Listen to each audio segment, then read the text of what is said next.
नमस्कार मेरे प्यारे विद्यार्थियों, कैसे हैं आप सब लोग। आशा करते हैं आप लोग अच्छे होंगे, मस्त होंगे, स्वस्थ होंगे और अपने तैयारी में जुटे होंगे। आज के टॉपिक हम लोग का है बाबू, अभाज्य गुणनखंड विधि द्वारा निम्नलिखित पूर्णांकों का एचसीएफ और एलसीएम ज्ञात करें।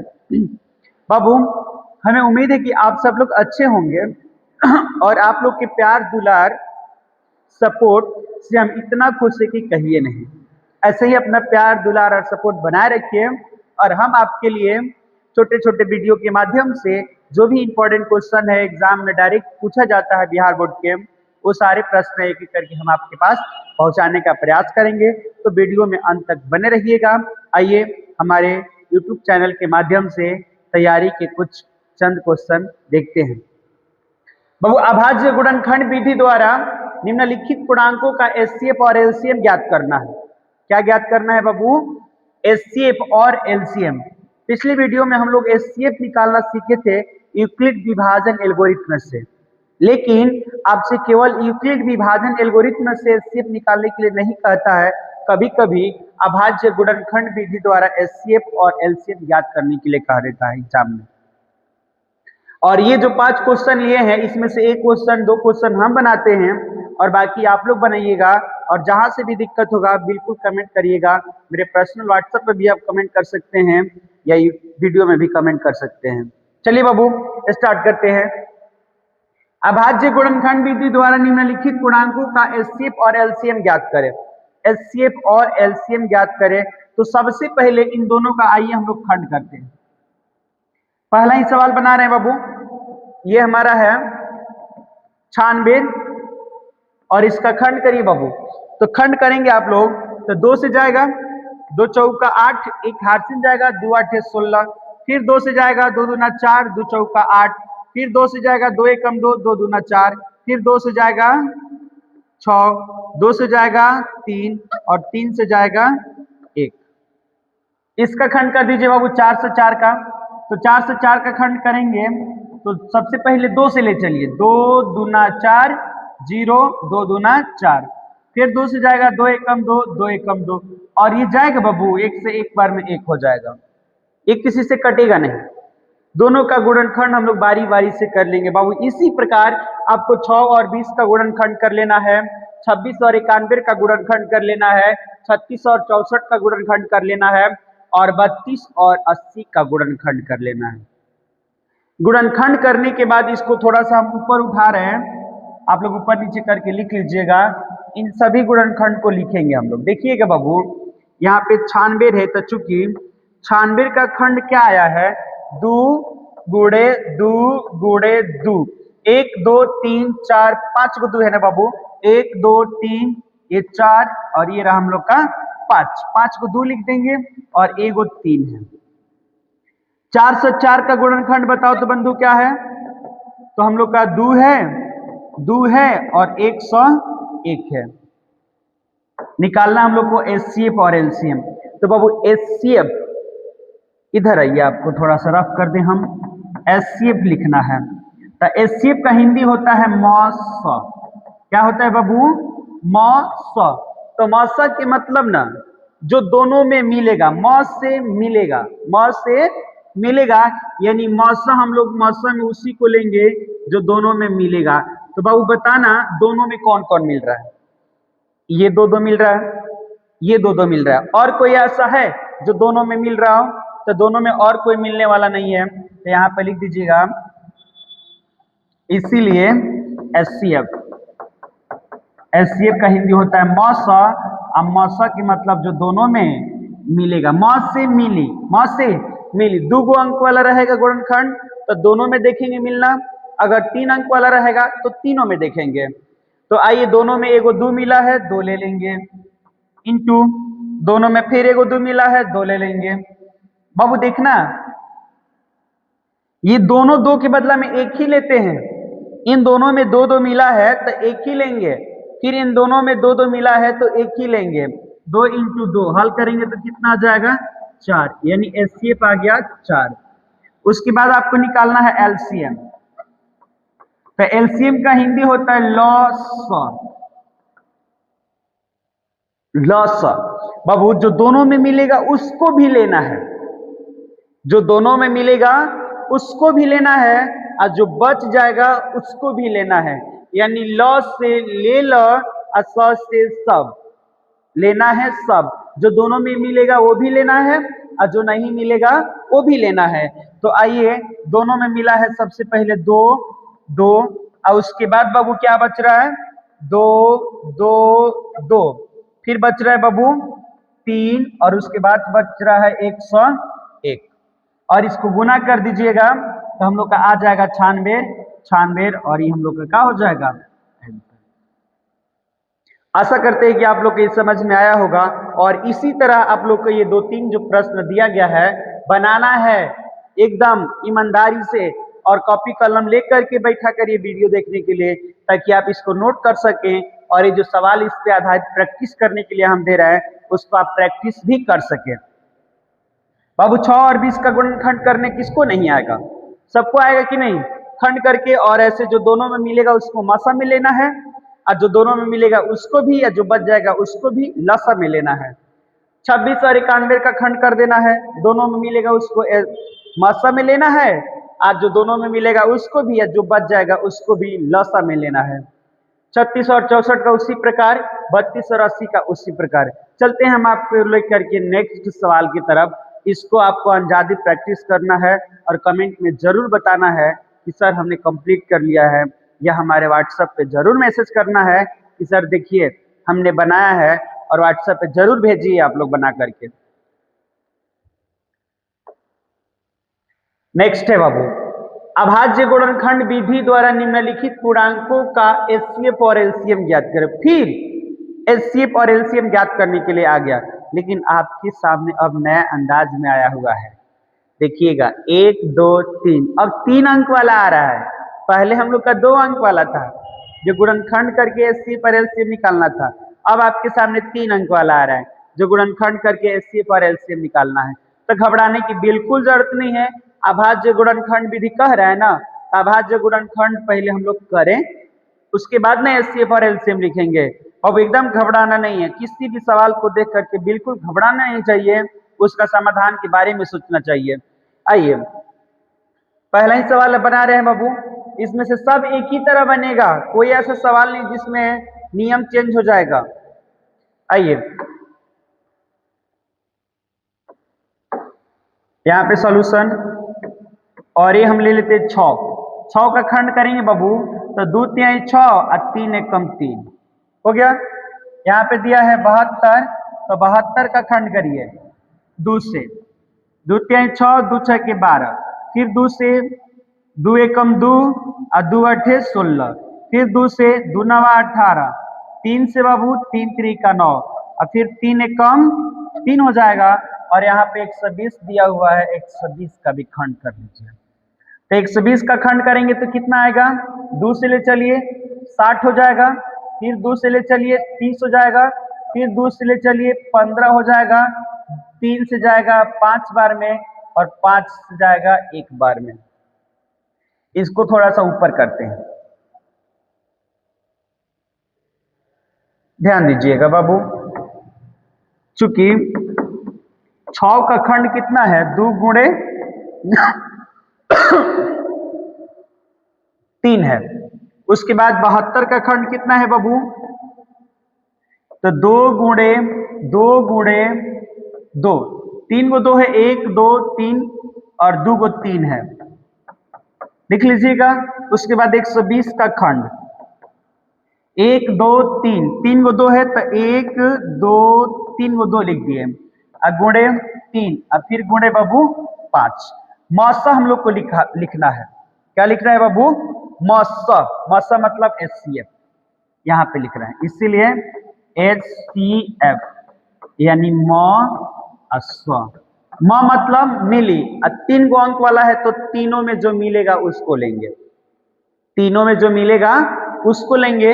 तो बाबू देखना, सबसे पहले तीनों में मिल क्या रहा है, तो तीनों में ये पहले 3 आपको दिख रहा होगा कि सर तीनों में 3 मिल रहा है, सबको दिख रहा है बाबू।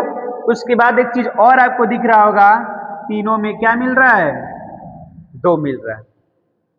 और कोई अंक है बाबू आपकी नजर में, कोई अंक है जो तीनों में मिल रहा हो, तीनों में मिल रहा हो, कोई अंक दिख रहा है ही नहीं।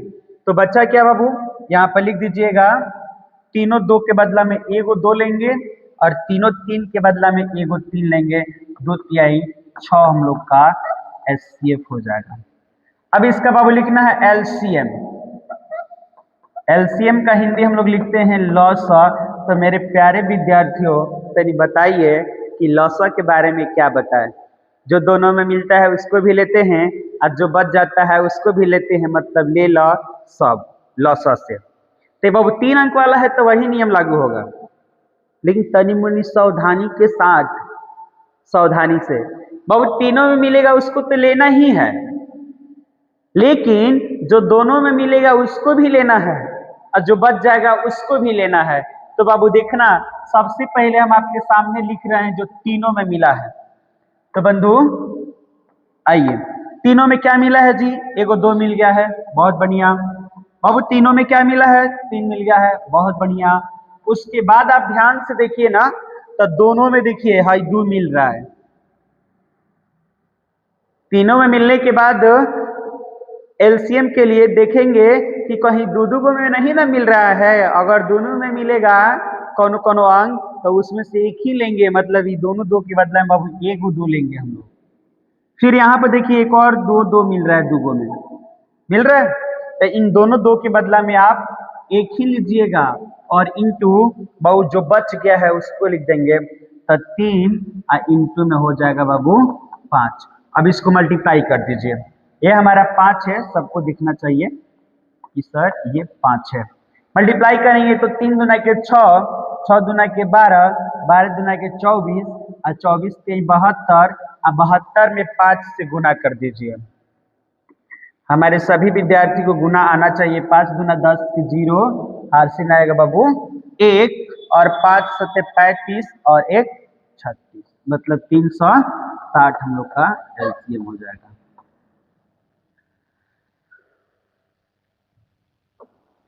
इसको आप ऊपर चाहे नीचे करके लिख लीजिएगा, हम इसको मिटा देते हैं। अब देखना, इसमें से एक और सवाल हम आपके सामने दिखा रहे हैं। ये 8 है, 9 है, 25 है, एक इसको बना देते हैं और बाकी जो बच जाएगा वो आप लोग बनाइएगा। तो बाबू इसको लिखना होगा तो आप ऊपर नीचे करके लिख लीजिएगा। 8 9 25 का हम लोग को बनाना है। तो उस सवाल को देखिए आपके सामने हम लिख रहे हैं। इसको ऊपर करने के बाद सवाल नंबर हम लोग का 2 है बाबू, 8 9 और 25। तो 8 9 25 का खंड सबसे पहले करो बाबू।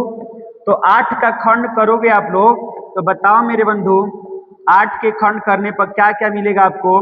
तो 2 चौका 8, 2 दूना के 4 और 2 एकम 2 हो जाएगा।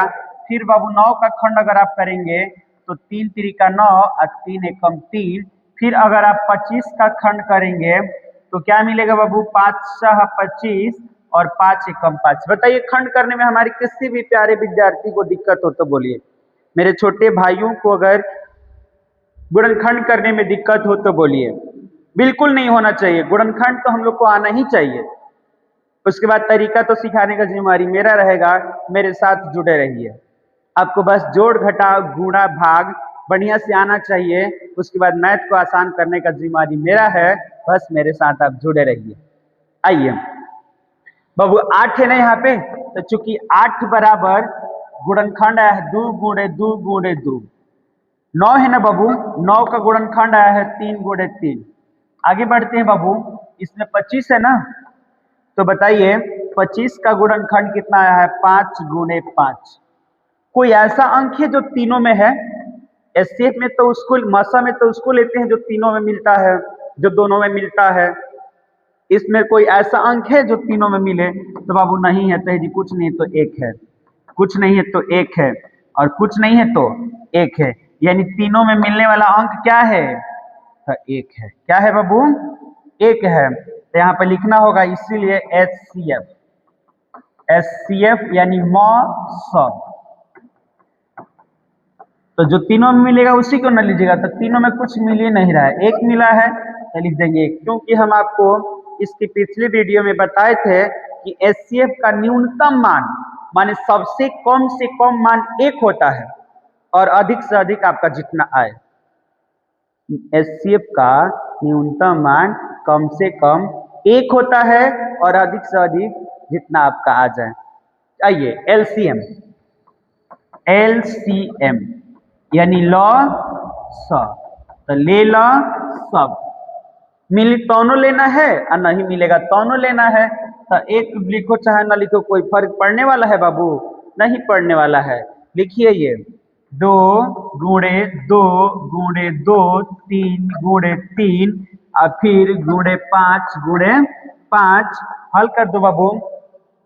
तो ये रहा हम लोग का 8, 8 3 का 24, 24 3 72, 72 में 5 से मल्टीप्लाई करेंगे तो अभी आया था हम लोग का 360 और 360 में फिर 5 से मल्टीप्लाई करेंगे तो 0 और 6 5 30 के 0 हारसिन 1, 3 5 हारसिन 3 आएगा और 3 5 15 3 18, मतलब टोटल इसका आंसर आया हम लोग का कितना बाबू? 1800। और ये हम लोग का हो जाएगा आंसर। तो अगर नहीं मिलेगा तो कुछ नहीं मिलेगा तो एक मिलबे करेगा। HCF में आपको एक ले लेना है, अब मिलेगा तो आप समझ ही रहे हैं, जो मिलेगा उसको ले लेंगे। LCM में जो मिलेगा उसको भी लेते हैं और जो नहीं मिलता है उसको भी लेते हैं, सबको ले लेते हैं, ध्यान रखना है। आइए बड़े बाबू आगे, इसको लिखना होगा तो आप वीडियो को रोक करके ऊपर नीचे करके लिख लीजिएगा। हम आपको लेके चलते हैं नेक्स्ट सवाल के तरफ। बाबू इसमें जो छोड़े हैं ना, तो ईमानदारी पूर्वक बिल्कुल ही सवाल बनाना है आप लोग को। ईमानदारी हम लोग के अंदर होना चाहिए और पढ़ाई के प्रति तो बिल्कुल होना चाहिए, क्योंकि पढ़ाई ऐसा धन है जो कोई चोरी करके नहीं लेके जा सकता है, कोई छीन नहीं सकता है। ये आपके पास हमेशा रहेगा और जहां जाएंगे वहां जाएगा ये आपके साथ साथ। इसलिए पढ़ाई में मन लगा के जुटे रहिए और जो आपको हम प्रैक्टिस करने के लिए सवाल दे रहे हैं 2 4 5, उसको ईमानदारी से प्रैक्टिस कीजिए और मेरे पास बिल्कुल सेंड कीजिए। बताइए हमको कि आप बना रहे हैं, आप पढ़ रहे हैं और आप कहाँ से वीडियो देख रहे हैं, ये भी हमको बताइए कि सर हम यहाँ से आपका वीडियो देख रहे हैं और सवाल देखिए बनाए हैं, हम आपके पास सेंड कर रहे हैं। आइए बाबू चलते हैं हम लोग नेक्स्ट सवाल की तरफ। देखिए ये सवाल जो दिया गया है ना बहुत इंपॉर्टेंट है, एक न एक एग्जाम में हर साल दे देता है कि बिना लंबी विभाजन प्रक्रिया किए बताए कि नीचे दी गई परिमेय संख्याओं के दशमलव प्रसार शांत है या अशांत है। बाबू कुछ नहीं करना है, शांत है कि अशांत है तो एगो नियम याद कर जाइए और उस नियम का पालन करेगा तो शांत और नहीं पालन करेगा तो अशांत। अच्छा वो नियम क्या है? तो सर बता दीजिए वो नियम क्या है। यहाँ पे देखना बाबू, P/Q कोई संख्या दिया रहे, P/Q के रूप में कोई संख्या दिया रहे तो इसको शांत और अशांत जांचना है ना, तो कैसे जांचेंगे? उसमें P जैसे के तैसे रहने दीजिए, उससे हम लोग को मतलब नहीं है। और Q के जगह पर ना 2 की पावर m गुणे 5 की पावर n के रूप में अगर कोई भी संख्या सेट हो जाए तो उसको हम लोग शांत बोलेंगे, और इसके रूप में अगर सेट नहीं होता है तो उसको हम लोग अशांत बोलेंगे। एकदम ये सूत्र को दिमाग में आपको बैठाने की जरूरत है कि शांत और अशांत कब होगा। अगर कोई संख्या P/Q के रूप में दिया है और Q के जगह पर 2 की पावर m इंटू 5 की पावर n के रूप में अगर सेट हो जाता है तो हम लोग बोलेंगे कि शांत है, और सेट नहीं होगा तो बोलेंगे कि अशांत है। आइए आपको सवाल बना के दिखाते हैं कि कैसे जांच करिएगा।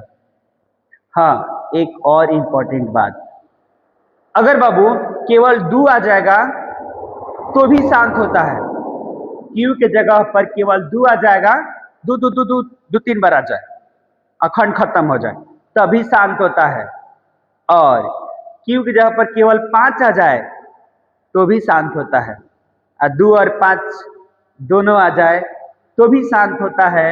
लेकिन 2 और 5 के अलावा कोई तीसरा है तो अशांत होता है, अशांत होता है। आ जाओ इसको सॉल्व करना है बाबू, तो 17/8 दिया हुआ है 3/8 दिया हुआ है, 13/125 दिया हुआ है, 7/80 दिया है और 6/15 दिया है। इसको हम लोग को बताना है कि शांत है कि अशांत है। तो बाबू 17/8 में से हर आपको पहचानने आना चाहिए। जो नीचे बट्टा के नीचे वाला होता है ना, उसको हर बोलते हैं। तो इसमें हर के मान कितना दिख रहा है? तो 8 दिख रहा है। 8 का आइए खंड कर दिया जाए। 8 का बाबू खंड करिएगा ना तो मिलेगा आपको 2 चौका 8, 2 दूना के 4 और 2 एकम 2। बोलिए, खंड करने में किसी को दिक्कत? आगे तनी से बढ़ जाइए बाबू। यहाँ पे लिखना है चूंकि 17/8 के हर के गुणनखंड में केवल क्या शामिल है बाबू? देखो 2 आया है कि नहीं, तो केवल 2 आ जाए तब वो शांत, केवल 5 आ जाए तब वो शांत, 2 और 5 आ जाए तब वो शांत होता है। इसके अलावा कोई तीसरा आ जाए तो अशांत लिख देना है, अशांत लिख देना है। तो 17/8 के हर के गुणनखंड में केवल क्या शामिल है बाबू? 2 शामिल है। इसीलिए यहाँ पे लिख देंगे, इसीलिए 17/8 का दशमलव प्रसार क्या होगा? शांत होगा और ये हम लोग का हो जाएगा। इसी प्रकार इसका जांच करना है, आप कर लेंगे। इसको खंड करेंगे, केवल 5 आ जाएगा, लिख देंगे। इसके हर के गुणनखंड में केवल 5 शामिल है, इसीलिए इसका दशमलव प्रसार शांत होगा। इसको भी साबित करिएगा तो 2 और 5 आएगा, लिख दीजिएगा कि शांत होगा। लेकिन ये विद्यार्थी बहुत जल्दी गलत कर देते हैं। ये क्वेश्चन देखने में तो आ रहा है कि 3 और 5 आएगा, 3 5 15, लेकिन इसका आंसर शांत होगा। आइए कैसे शांत होगा हम लोग देख ले बाबू। खटाखट यहाँ पे कटेगा ना तो काट दीजिएगा। 2 3 के पहाड़ा में कटेगा बाबू, 3 दूना के 6। आइए देखो 3 5 15, देखो तो क्या आया? 2/5 आया कि नहीं? हर के गुणनखंड में केवल 5 शामिल है, इसलिए कौन संख्या होगा? शांत होगा। तो ध्यान रखना है, एग्जाम हॉल में अगर सवाल आपके सामने आ रहा है ना, तो हबर में उसको गलती टिक आउट नहीं कर देना है, गलती ऑप्शन रंग के नहीं आ जाना है। ये भी देख लेना है कि कहीं कट तो नहीं रहा है ना। अगर कटेगा तो कटा के भी देखिएगा कि शांत हो रहा है कि अशांत हो रहा है। आप लोग को लिखना होगा तो ऊपर नीचे करके लिख लीजिएगा बाबू, वीडियो को रोक करके। चलते हैं नेक्स्ट सवाल की तरफ। अब देखिए कितना अच्छा सवाल आया है आपके सामने। ये एक ना एक सवाल तो एकदम रहबे करेगा ऑब्जेक्टिव में, ये एक ना एक सवाल आपका रहेगा। और जो विद्यार्थी 2 मिनट ध्यान से देख लेगा उसका एकदम एक ऑब्जेक्टिव फिक्स हो जाएगा। आ जाओ, दिया हुआ है कुछ वास्तविक संख्याओं के दशमलव प्रसार नीचे दिए गए हैं। प्रत्येक स्थिति के लिए निर्धारित करें कि यह परिमेय संख्या है या नहीं। बाबू हम लोग को बताना है ना कि परिमेय है कि नहीं है। तो हम लोग ये जान ले, अगर चलिए आप लोग को देखना है बाबू परिमेय है या नहीं है, परिमेय कब होगा, अपरिमेय कब होगा, ये अगर हम लोग जान लें तो आंसर का जवाब, इस सवाल का जवाब नहीं दे दीजिएगा, एकदम सही दीजिएगा। बाबू ध्यान में रखना है, जिस संख्या के बारे में ना हम लोग पूरा जान गए रहते हैं कि यही होगा, इतना ही तक होगा, या स्टॉप हो गया रहेगा, खत्म हो गया रहेगा कट वट के, तो उसको हम लोग बोलते हैं परिमेय। और जिसके बारे में हम लोग को पता ही नहीं है कि दशमलव के बाद ये आ रहा है, ये आ रहा है, ये आ रहा है, का आएगा और डॉट डॉट मार दिया है, तो वो हम लोग का होता है अपरिमेय। जैसे यहाँ पर देखना बाबू 7.235 दिया है। अब 4 के बाद कोई संख्या आ सकता है क्या? इस यहाँ पे स्टॉप हो गया है कि नहीं, इसके बाद आएगा? नहीं आएगा। तो इसको आपको लिखना होगा क्या? तो परिमेय। बाबू रुक जाना, ये देखिए क्या हो रहा है। पहला का आंसर क्या लिखेंगे बाबू? परिमेय। वाह, परिमेय संख्या हो जाएगा। इसमें देखिए ये रेकरिंग देख करके ना बच्चा तुरंत ले मारता है अपरिमेय है, क्या है? तो 2 3 4 2 3 4 आते रहेगा, आपको ऐसा गलती नहीं करना है। 2 3 4 आते रहेगा, आप तो जान ही गए ना कि इसके बाद क्या आएगा, इसके बाद क्या आएगा। जिसके बारे में आप पूरा जान जाए कि इसके बाद क्या आएगा, इसके बाद क्या होगा, इसके बाद क्या होगा, कहां तक ले जाएगा, तो परिमेय ही होता है। अपरिमेय कहाँ हुआ? अपरिमेय के मतलब जिसके बारे में आप जानते ही डॉट डॉट कहां तक ले चला जाए, तो ये आप पूरा जान गए। रेकरिंग के मतलब 2 3 4 2 3 4 2 3 4 ही आएगा, यानी आप इसके बारे में जान रहे हैं कि इसके बाद क्या आएगा, इसके बाद क्या आएगा, इसके बाद क्या आएगा, तो उस स्थिति में ये भी हम लोग का क्या होगा बाबू, परिमेय होगा। ये बताइए ये स्टॉप हो गया है कि नहीं, तो इसका आंसर क्या होगा, परिमेय ही होगा। आप बताइए इसके बारे में, अब आप लोग बताइए कमेंट करके जल्दी से कि इसका आंसर क्या होगा, तुरंत बताइए, हम चुपके से लिख दे रहे हैं, मिला लो, परिमेय ही होगा। ये बताओ तो बाबू, देखो डॉट डॉट है, डॉट डॉट की मतलब इसके बारे में पता ही नहीं कि संख्या कहां तक ले जाएगा, तो इस स्थिति में हम लोग लिखते हैं कि ये तो अपरिमेय है, अपरिमेय। ये भी बाबू क्या होगा, अपरिमेय होगा। ये भी क्या होगा, अपरिमेय होगा। ये भी क्या होगा, अपरिमेय होगा। उसके बाद अगर हम आपको लेकर चले तो देख लेना बाबू, ये भी क्या होगा, अपरिमेय होगा। ये भी क्या होगा, अपरिमेय होगा। इन सब का आंसर आपको अपने से लिखना है। और यहाँ तक बने रहने के लिए आप सबका बहुत बहुत धन्यवाद। इस चैनल से वीडियो अगर आपको अच्छा लगता है तो अपने प्यारे दोस्तों, मित्रों, साथियों के पास जरूर शेयर करें और हमसे जुड़े रहिए। हम आपके फायदे के लिए वीडियो बना करके लेकर आएंगे और आपके तैयारी में कोशिश करेंगे कि बहुत ज़्यादा हद तक हेल्प कर पाएं। बहुत बहुत धन्यवाद। Thank you very much.